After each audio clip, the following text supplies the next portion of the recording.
So what's up mga homies? So nandito na naman tayo sa Notorious Motorsports ngayon. So ang project natin ngayon is 1.3 na Vios. So itong 1.3 na Vios na to, nilagyan natin ng dual muffler HKS. Kasi ang gusto ni boss, medyo tahimik, pero pag umarangkada, maingay. So ito yung maire-recommend natin. So itong muffler na to is dual HKS. Tinanggal namin yung burn color, so para medyo maging kakaiba siya. Tapos, ito, makikita nyo, naka-Y-pipe siya. Nakakabit yung mga bracket para syempre matibay. So, 304 stainless, ayan, kung makikita nyo. Tapos, syempre, may resonator pa rin tayo. Ayan. Tapos, nilagyan natin ng flexible pipe at nilagyan din natin ng headers. So, tinanggal na rin natin yung pinaka-catalytic converter niya para medyo umingay at para medyo bumilis yung kotse. So, ngayon, pakinggan na natin kung ano magiging tunog niya.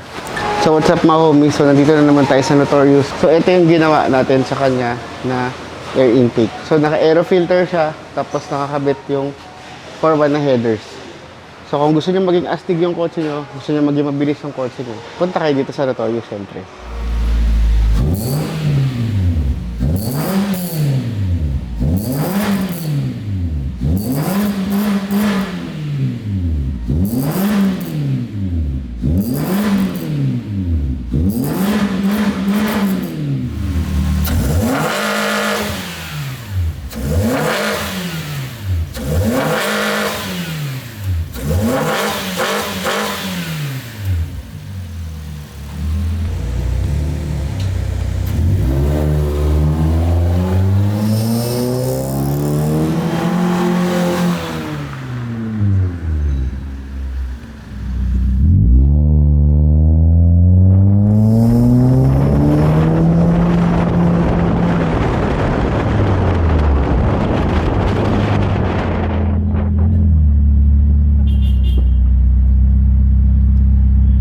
So sir, kamustahin ko lang po yung pinagawa niya na headers, intake at exhaust. Kamusta naman po?